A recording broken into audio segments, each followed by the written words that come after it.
सिद्धार्थ और गरिमा की दुकान।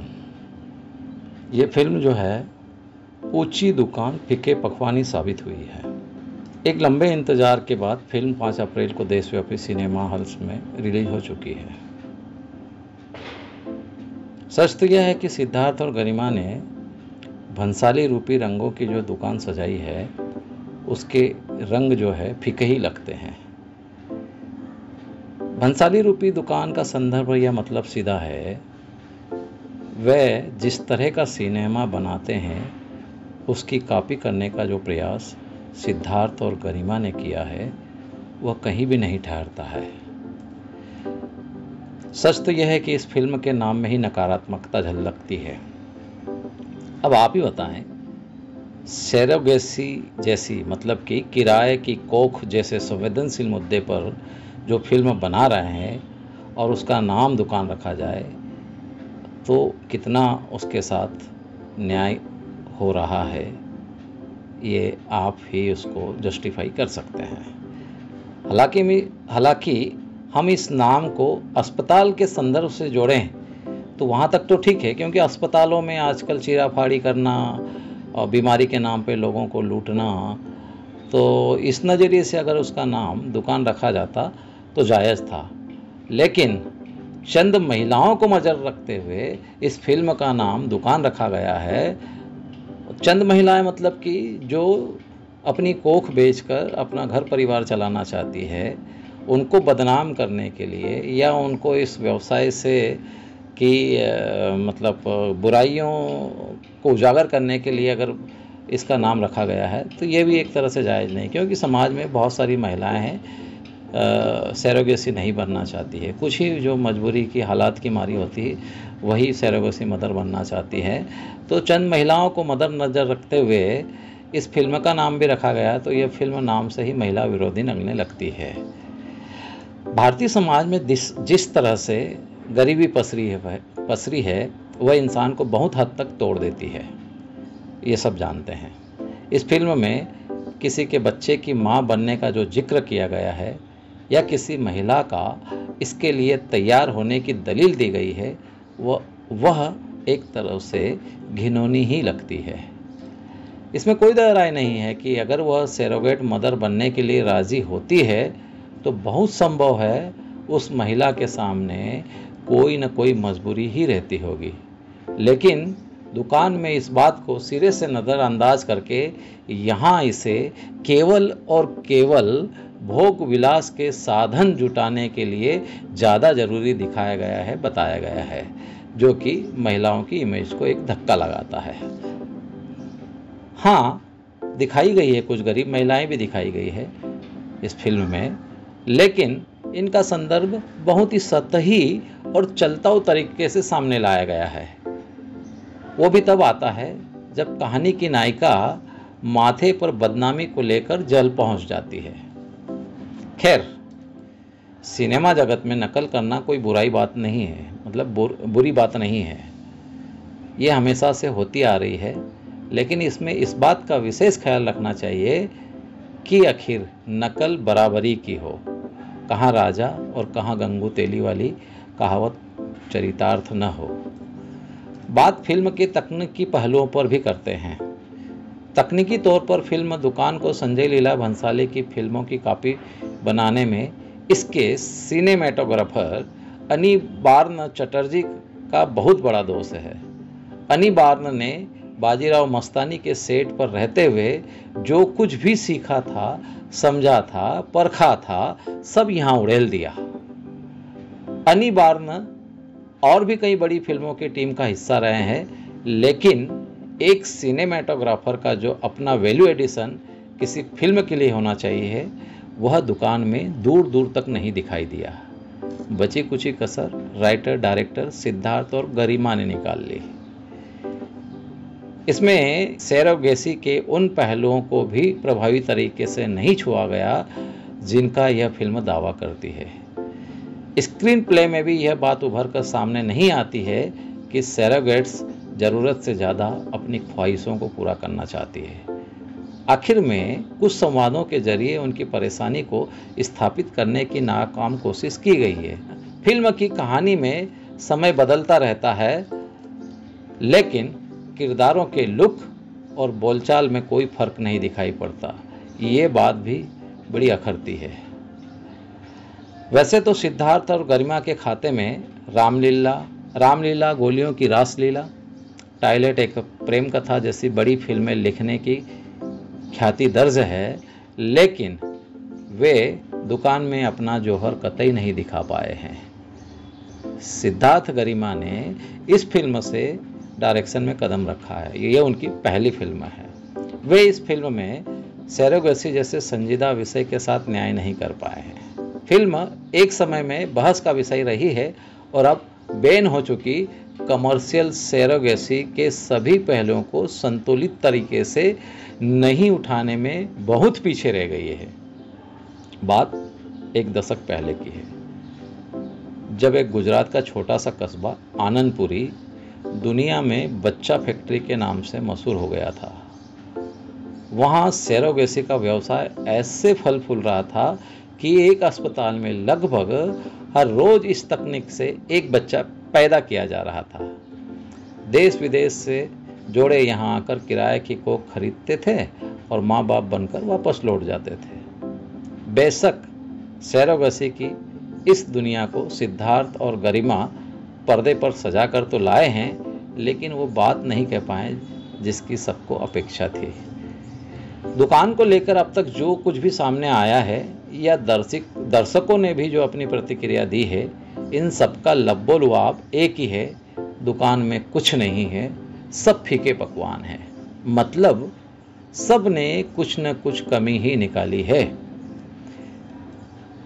कह सकते हैं कि निर्देशन की नाकामी सब पर भारी पड़ी हो।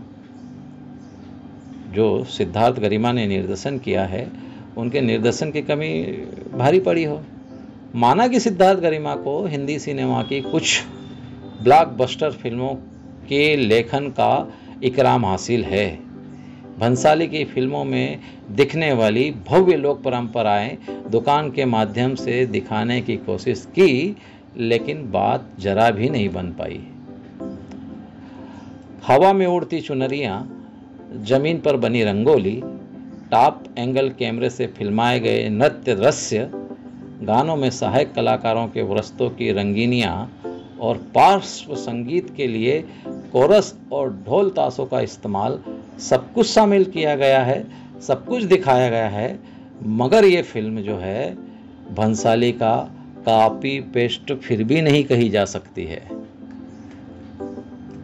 निर्देशन में जो है सबसे ज़रूरी, फिल्म को इसकी कहानी के क्रमानुसार पर्दे पर प्रस्तुत करना चाहिए था। निर्देशन में जो सबसे ज़रूरी है, फिल्म को इसकी कहानी के क्रम अनुसार पर्दे पर प्रस्तुत करना और समय के साथ बदलाव लाना, किरदारों के रंग रूप, देह भाषा, उठने बोलने और चलने के अंदाज को बदलते रहना चाहिए था, मगर इन सब का उसमें अभाव ही दिखा। इस मामले में सिद्धार्थ गरिमा पूरी तरह असफल ही रहे हैं। दुकान की कहानी एक खास सुर को पकड़ के शुरू तो होती है, मगर सफ़र तक नहीं, मतलब मंजिल तक नहीं पहुंच पाती, सफ़र में ही भटकती रहती है। फिल्म की खूबियों और खामियों पर बात करें तो इसकी भी एक लंबी फहरिस्त बन जाती है। आपको बता दें कि सिद्धार्थ और गरिमा इस फिल्म की कहानी पर पिछले एक दशक से काम कर रहे थे। फिल्म शुरुआत में उम्मीद जगाती है, मगर इंटरवल तक कहानी फिल्म शुरुआत में उम्मीद जगाती है, इंटरवल तक कहानी एंगेज करके भी रखती है, लेकिन सेकंड हाफ में कहानी पूरी तरह से बिखर जाती है। फिल्म कॉन्सेप्ट लेवल पर जितनी सशक्त दिखती थी, पर्दे पर यह उस तरह से उतर नहीं पाई है। सरोगेट्स के दर्द को गहराई में सरोगेट्स मदर के दर्द को जिस गहराई में उतरकर बताना चाहिए था, यह फिल्म उसे दर्शाने में बहुत चूक करती है। और कहानी का जो मतलब टेक्निकल पार्ट है, लयबद्धता है, वह भी मतलब इधर उधर और अलग तरीके से दिखती है।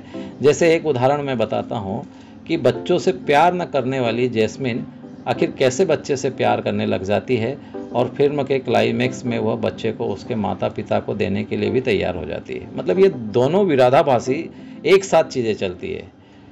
सब कुछ बस कहानी में होते चला गया है। कुछ सीन्स तो बेमतलब के ही हैं, इनके होने की कोई ठोस वजह या कोई कारण ही नज़र नहीं आता है। फिल्म के एक दृश्य में सन्नी देओल मेहमान की भूमिका में सरोगेट्स माँ को सम्मान देने की बात करते हैं। यह सीन तो जबरन ही ठूसा गया सा लगता है। हो सकता है निर्देशक की अपनी कोई मजबूरी रही होगी, पर असल में इस फिल्म में दिक्कत है तो कमज़ोर स्क्रीन प्ले और निर्देशन की। ये फिल्म सत्य घटना से प्रेरित होने के बावजूद बनावटी ज़्यादा लगती है। फिल्म की शुरुआत बहुत धीमे तरीके से होती है। गांव में सरोगेसी धड़ल्ले से होने के बावजूद वहाँ के लोग इससे अनभिज्ञ हैं। ये भी थोड़ा अपच सा लगता है। सरोगेसी से माँ बनने वाली महिलाओं की किसी भी प्रकार की दिक्कतों को फिल्म दिखाती ही नहीं है। ये बड़ा अटपटा सा लगता है। मतलब जिस मुद्दे पर फिल्म बनाई जा रही है उस मुद्दे की गंभीरता या उस मुद्दे के साथ में जिन महिलाओं का जुड़ाव होता है उन महिलाओं के दुख दर्द को ये फिल्म छू ही नहीं पाई है, न ही उनकी ज़िंदगी के पहलुओं को छू पाती है। सरोगेसी करने वाली महिलाओं का पक्ष बहुत ही सती दिखाई गया है। सरोगेसी औरतों को लेकर दिखाया है कि वे खुश हैं, उन्हें होने वाले बच्चे से कोई लगाव नहीं है। फिल्म देखते हुए सरोगेट माँओं का पेट बहुत ही बनावटी भी लगता है और मतलब लगता ही नहीं कि ये सरोगेट मदर है। मतलब नेचुरलिटी उसमें कहीं कहीं मतलब झलकती नहीं, दूर दूर तक झलकती नहीं। जाने कैसे पेटों का निर्माण किया गया है, उनको ऐसे कैसे गर्भवती बनाई गई है कि वो गर्भवती लगती ही नहीं है। इसमें संवाद भी महिलाओं की भावनाओं को पूरी तरह से उकर नहीं पाए हैं। आखिर में जैस्मिन के जरिए जो है सरोगेट माँओं और उनके माता पिता की लड़ाई बन जाती है, जो अपने जने बच्चों को देखना चाहती है। बीच में जैस्मिन का जो लिव इन भी दिखाया गया है वो कब गायब हो जाता है पता ही नहीं चलता है। फिल्म के स्क्रीन प्ले में इमोशंस का ग्राफ भी मिसिंग दिखाई देता है। इसके चलते दर्शक इमोशनली जुड़ नहीं पाते हैं। असल में दुकान यही मात खा जाती है और कमज़ोर हो जाती है। कुल मिलाकर आउटडेटेड ही कहा जाता सरोगेसी पर बनी इस दुकान को। फिल्म दुकान करीब 2 साल से बनकर तैयार थी, लेकिन असल दर्द को वो दिखा नहीं पाई है। कहने का मतलब है कि जब 2 साल पहले से फिल्म बनकर तैयार रखी गई थी तो सामयिक मुद्दों में या संवेदना के स्तर पर इसके साथ इसके संपादन में छेड़छाड़ की जा सकती थी, लेकिन ऐसा नहीं किया गया और दुकान लगभग फीकी सी ही दिखाई दी है। इससे अच्छी और सफल तो सरोगेसी के विषय पर आई कृति सेनन की फिल्म मिमी रही थी। उस फिल्म में कृति ने सरोगेट मदर का रोल किया था और दुकान में यही किरदार मोनिका पवार ने निभाया है। फिल्म को संभाल पाने का जितना भी क्रेडिट जाता है वह मोनिका पवार को ही जाता है। अगर मोनिका ने अभिनय का मोर्चा नहीं संभाला होता तो शायद दुकान का डब्बा तो गोली होना था। अब आप कहेंगे कि ये मोनिका कौन है, तो मैं आपको बता दूं कि एक वेब सीरीज आई थी जाम टाडा, सबका नंबर आएगा। ये एक वेब सीरीज आई थी। इसी वेब सीरीज से सबकी नज़रों में सामने वाली और लोकप्रिय होने वाली ही मोनिका पवार है। मोनिका के कंधों पर ही दुकान की जिम्मेदारी है। मोनिका ने इस फिल्म में अपने किरदार जैस्मिन को जिस अल्हड़ता या अल्हड़पन, मस्त मौला स्वभाव और बेफिक्री के साथ शिद्दत से जिया है वह काबिल तारीफ़ है।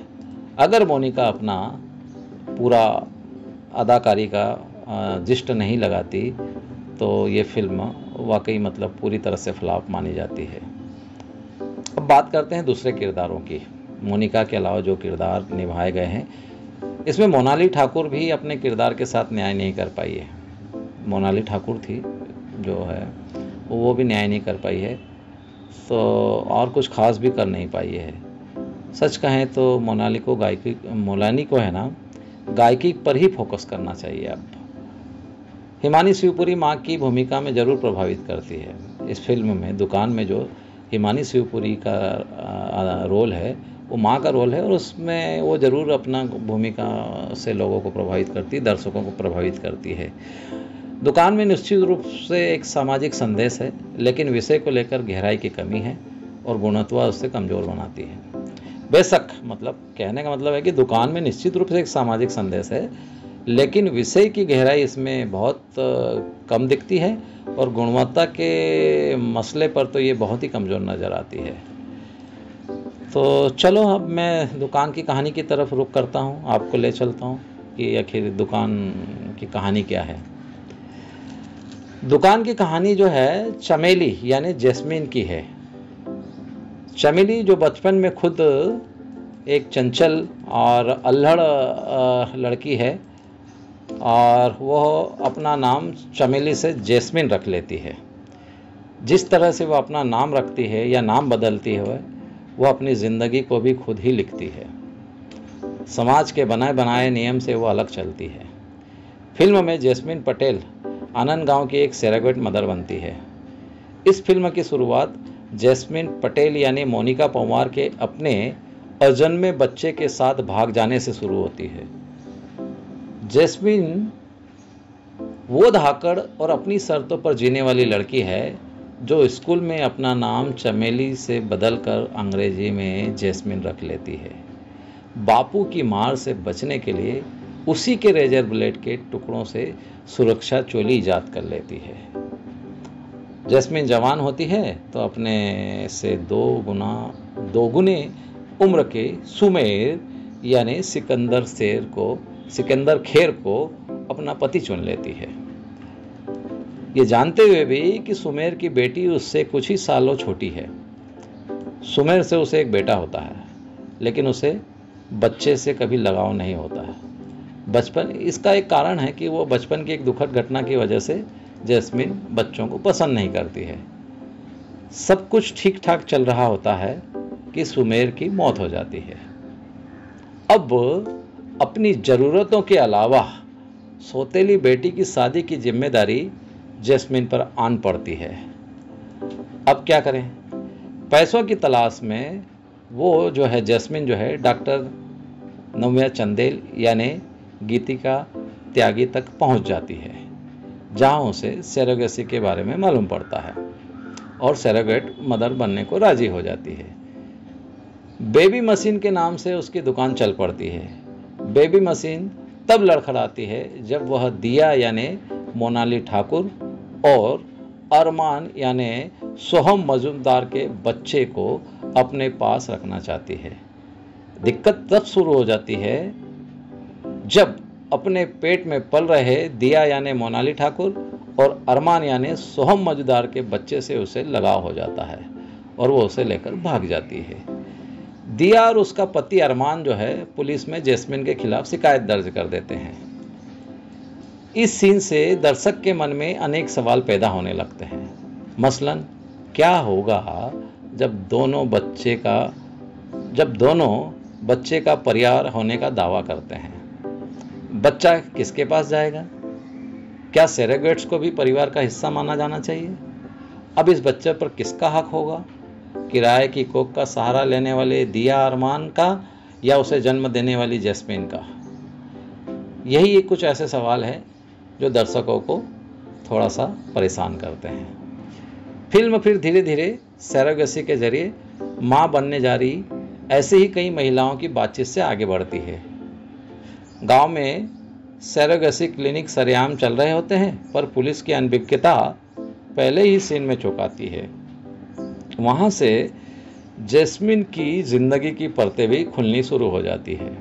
बहरहाल, हो सकता है फिल्म निर्माता भारत में सरोगेसी के उपचार के बारे में एक फिल्म बनाना चाहते थे, लेकिन वे केवल उपदेश ही देते हैं इस फिल्म में और कोई बेहतर समाधान पेश नहीं कर पाते हैं।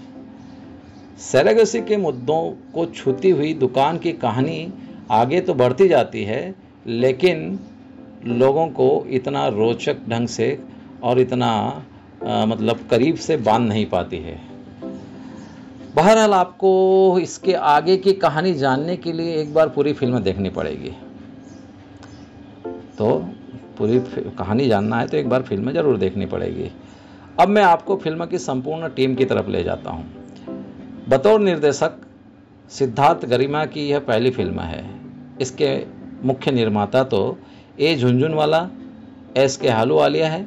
सिद्धार्थ और गरिमा सह निर्माता भी है। इसके साथ ही सिद्धार्थ और गरिमा फिल्म के लेखक भी है। गाने भी सिद्धार्थ और गरिमा ने ही लिखे हैं। कलाकारों की टीम में मोनिका पंवार, सिकंदर खेर, मोनाली ठाकुर, सोहम मजुमदार, हिमानी शिवपुरी और गीता त्यागी शामिल है।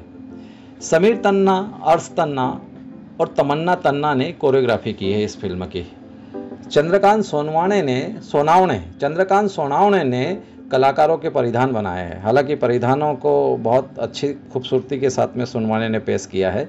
इसके रंग जो है पूरी फिल्म के साथ में न्याय करते हैं। कपड़ों के परिधान जो है, परिधानों के रंग जो है फिल्म में पूरा रोचकता लाते हैं।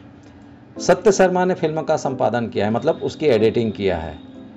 इसमें श्रेयस पुराणिक ने संगीत दिया है और फिल्म का बैकग्राउंड संगीत जो है गुजराती पृष्ठभूमि के अनुरूप है। एक गाना अरिजीत ने गाया है। इसके प्रोडक्शन डिजाइनर सुनील जैन और आर्ट डायरेक्टर बबलू गुप्ता है। हाय, दिस इज अरिजीत सिंह। मेरा एक बहुत ही स्पेशल गाना मोह ना लागे आया है। ये गाना है फिल्म दुकान से। मोह ना लागे कंपोज किया है श्रेयस पुराणिक ने और लिखा है मेरे friends writer film makers Siddharth Garima ने। दुकान इनकी पहली फिल्म है, सिनेमाज में आ रही है 5 अप्रैल को। देखने जरूर जाइए थिएटर्स में और फिल्म को अपना बहुत सारा प्यार दीजिए। Thank you so much.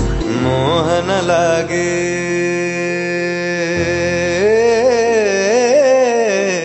Film की आंतरिक बुनावट और प्रस्तुति की कमी से गीत संगीत दब से गए हैं।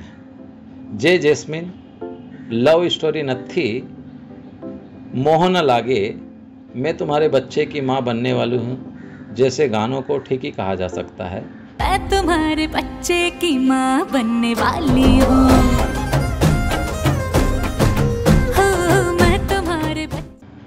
फिल्म जो है कुल मिला के 100 कही जा सकती है।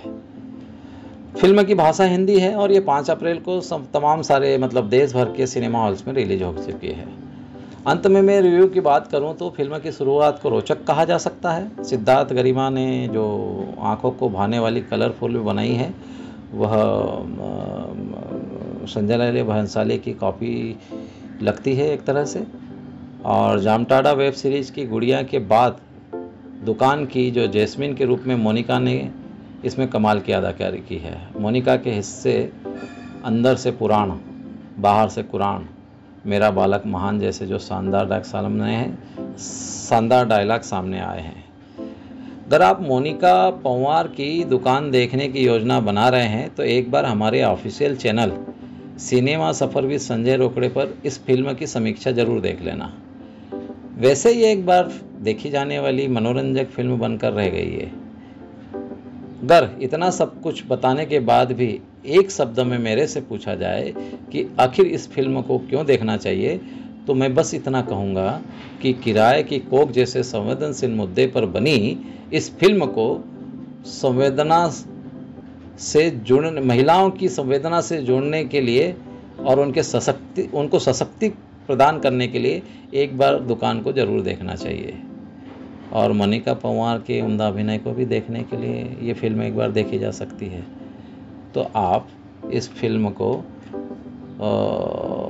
100 कह सकते हैं, पर अगर वीकेंड में आप अगर कभी घर पर हैं, खाली हैं, तो महिलाओं के विषय पर बनने के चलते इसे एक बार ज़रूर देख सकते हैं। तो ये थी दुकान की मेरी नज़र में एक समीक्षा। धन्यवाद।